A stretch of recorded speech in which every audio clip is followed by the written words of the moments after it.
তো একদম যা বলেছিলাম আমার কথা অক্ষরে অক্ষরে মিলে গেছে এবং সেটাই হয়েছে।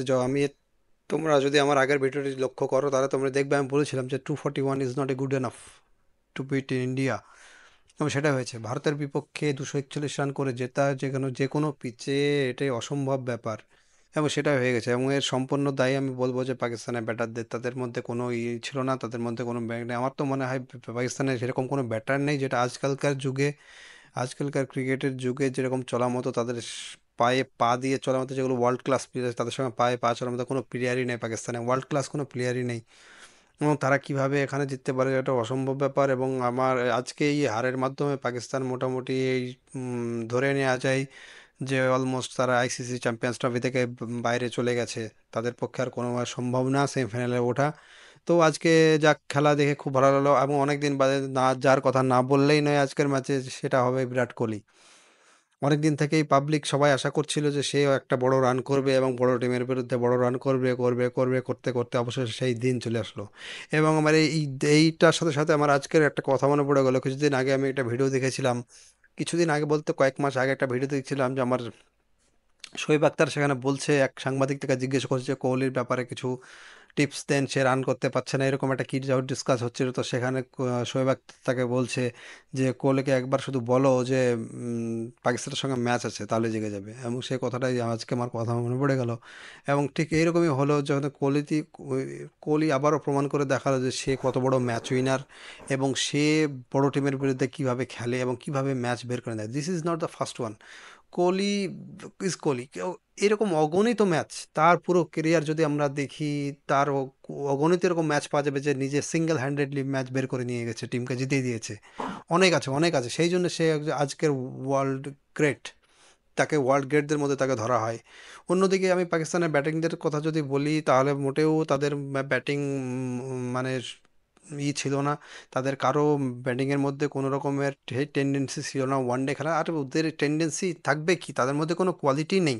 আজকালকার যুগে যে ক্রিকেট খেলা হয় সেই ক্রিকেট খেলার যে মান, সেই মান অনুযায়ী তারা সেই প্যারামিটার কেউ ছুঁতেই পারবে না। না তাদের মধ্যে সেই কোয়ালিটি আছে।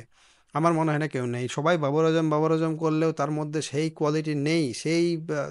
এক নম্বর কথা, সে মোটে ওপেনার ব্যাটসম্যান না, তাকে জবরদস্তি ওপেন করাবে। ওপেন করিয়ে প্রথমে যে স্লগ ওভার, সেটা 15 ওভারের ওভারটাকে তারা প্রথমেই টিমটাকে ওখানে মনোবল কমিয়ে নিয়ে যাবে, ও বেশি বল খেলে গেলে। আজকেও তাই। তোমরা যদি আমি তোমাদেরকে দেখাই স্কোর কার্ড, তো তোমরা এখানে দেখতেই পাচ্ছ যে স্কোর কার্ড যদি আমি দেখি, তো প্রথমে দেখবে পাকিস্তানের যে প্রথম ব্যাটারগুলো তারা কিভাবে কি রান করছে: 26 বলে 10, 26 বলে 23, 76 বলে 62, 77 বলে 46। এই হচ্ছে টপ 4-এর রান। তাহলে ভাবা যায় এখনকার যুগে ওয়ানডে টিমে এখন টি20-তে রান হচ্ছে 250, সেখানে তুমি ওয়ানডেতে 50 ওভারের ম্যাচে 241 রান করে কিভাবে আশা করো যে সেই ম্যাচে, তারপরে সেরকম বলার রানে আছে ফর্মে। একটা বলারও দেখে মনে হলো না যে পাকিস্তানে কোনো ফর্মে আছে। তো যাই হোক, খেলা দেখে খুব মজা লাগলো, বিশেষ স্পেশালি বিরাট কোহলি, যার এরকম 100 দেখতে খুব ভালো লাগে, আমরা দেখতে অভ্যস্ত। মাঝে তিনি কিছুদিন অফ হয়ে গেছিলেন, তবে আজকে আবার মনে হলো যে সেই পুরানো বিরাট কোহলি আজকে আবার চলে এসেছে তার মধ্যে। এবং খুব ভালো লাগলো তিনি যেভাবে ম্যাচটাকে সিঙ্গেল হ্যান্ডেলি বের করে নিয়ে গেলেন অসম্ভব দক্ষতার সঙ্গে। তার কাছ থেকে এরকম ইনিংসই আমরা আশা করি। তো আশা করব এরকম আগামী দিনগুলোতে তারা এরকম ব্যাট থেকে রানের ফুল ঝুড়ে, এবং আজকে তিনি এই সেঞ্চুরির সঙ্গে সঙ্গে তার 14,000 রানও পূর্ণ হয়ে গেছে। এবং দিস ইজ 51, সেঞ্চুরি নাম্বার 51, এবং 14,000 রান তিনি কমপ্লিট করে ফেলেছেন। This outstanding. তো আর তাকে আর কত মানে ভাষা খুঁজে পাওয়া যায় না তাকে, তার যা কৃতিত্ব এবং সে যা করেছে ইন্ডিয়ান ক্রিকেটের জন্যে অসম্ভব ভালো। তো আমি তোমাদেরকে স্কোর কার্ডটা দেখাই। রোহিত শর্মা প্রথমে 15 বলে 20 রান। এই যে প্রথমে যে তিনি এসেই প্রতিটা ম্যাচে, রোহিত শর্মা যদি একটা জিনিস লক্ষ্য করো, প্রথমে এসেই তিনি একদম যে এদিক ওদিক চালিয়ে 6 ছক্কা 4 এরকম মেরেই বোলারদের মনোবল ভেঙে দেন, এবং সেটাই হয়েছে আজকে। তারপরে যাই হোক বেশিক্ষণ চলেনি, শাহিন আফ্রিদির একটা দুর্দান্ত ইয়ার করে তিনি বোল্ড হয়ে যান। তারপরে আছে শুভমান গিল্ল, আবরার আহমেদের একটা ইসে তোমার লেগ স্পিনে সামান্য ওখানে বিট খাওয়াই, বাউন্স বেশি হয়, সেখানে মিস খেয়ে যান এবং বোল্ড হয়ে যান। তারপরে সামলে নেন বিরাট কোহলি একাই, তিনি 111 বলে 61 রান করেছেন এবং 7টি চারের মার যার মাধ্যমে ছিল। তারপর শ্রেয়াস আইয়ারও একটা সুন্দর ইনিংস খেলেছেন, তিনি 67 বলে 56 রান করেছেন।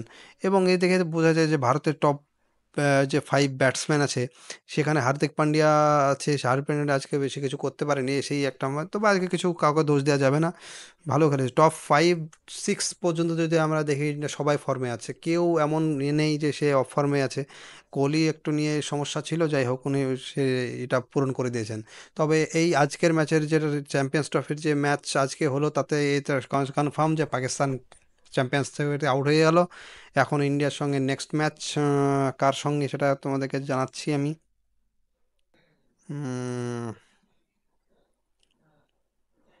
ইন্ডিয়ার সঙ্গে নেক্সট ম্যাচ, ইন্ডিয়া ইন্ডিয়ার সঙ্গে নেক্সট ম্যাচ নিউজিল্যান্ডের সঙ্গে তোমার নেক্সট ম্যাচ আছে 12ই March, 12 March, sorry, not 12 March, 2nd March, sorry, আমি এটা শুধরে নিচ্ছি, sorry. 2nd March, 2nd March India এবং নিউজিল্যান্ডের সঙ্গে ম্যাচ আছে, এবং সেটা হবে দুবাই। তো যাই হোক, তো মোটামুটি পাকিস্তানের বিদায় চ্যাম্পিয়ন্স ট্রফি থেকে। এবং ইন্ডিয়া আগামী ম্যাচে নিউজিল্যান্ড দুর্দান্ত ফর্মে আছে, লাস্ট দুটো যে ওয়ানডে খেলেছে পাকিস্তানের বিরুদ্ধে, ওয়াও সুপার, তারা সব ফর্মে আছে, তাদের স্পেশালি তাদের ফিল্ডিং তো অসাধারণ, বোলিংও ফর্মে আছে। এখন দেখা যাক ইন্ডিয়ার সঙ্গে তারা কীভাবে কী ট্যাকটিক্স নিয়ে খেলে। তবে পাকিস্তানের সবথেকে বড় ভুল যেটা আমি তোমাদের বলতে ভুলে গেছিলাম, আমি বলি যে তাদের সেরকম কোনো স্পিনার ছিল না, না আছে কোনো স্পিনার, না আছে সেরকম, সেরকম কোনো ভালো স্পিনারও নেই যে তাকে দিয়ে ট্যাকল করা যাবে। তোমরা একটু যদি খেয়াল করো তাহলে দেখবে, উম, তাহলে এখানে দেখা যাবে ইন্ডিয়া টিমে মোট 3 জন স্পিনার খেলছে, 3 জন সেখানে স্পিনার খেলছে। এবং তুমি অন্যদিকে যদি পাকিস্তানের দিকে তাকাও, তাহলে তোমরা দেখবে যে এখানে একজন স্পিনার আছে, একজন স্পিনার আছে, এবং সেটা হচ্ছে আবরার আহমেদ। এবং অন্যদিকে পাকিস্তানের তিন টোটাল তারা নিয়ে গেছে 5 জন স্পিনার। 5 জন স্পিনারের মধ্যে 3 জন আছে, 3 জন হচ্ছে টপ ক্লাস ফর্মে যারা আছে। তারপরে যারা বসে আছে সেটা হচ্ছে ওয়াশিংটন সুন্দর, সে অলরাউন্ডার। তবে তোমরা যদি এদিকে দেখো আজকে যে বল করছে অক্ষর প্যাটেল, এবং আহ,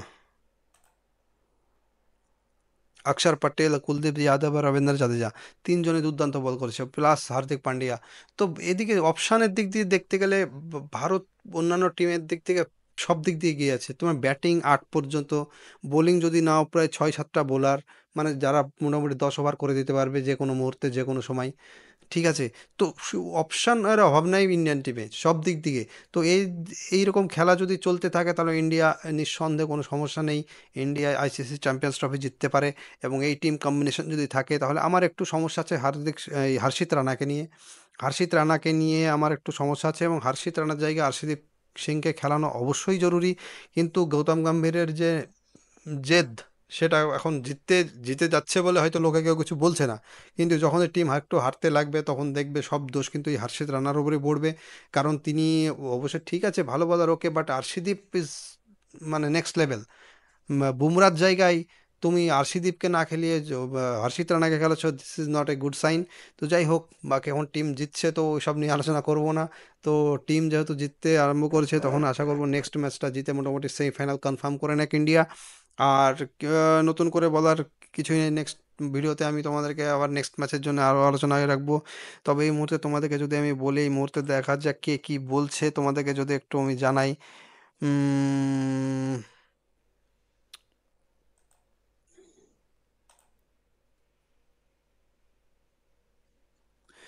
তো সবাই কোহলির আজ ইনিংস দেখার পর সবাই কোহলির গুণগান করছে, কোহলি কেমন, কোহলিকে সবাই সংবর্ধনা জানাচ্ছে, কারণ হি ইজ মাস্টার, এবং মাস্টার ইনিংস সারা দেশের সমস্ত প্লেয়ার তারা কোহলিকে সংবর্ধনা জানাচ্ছে, সমস্ত উম,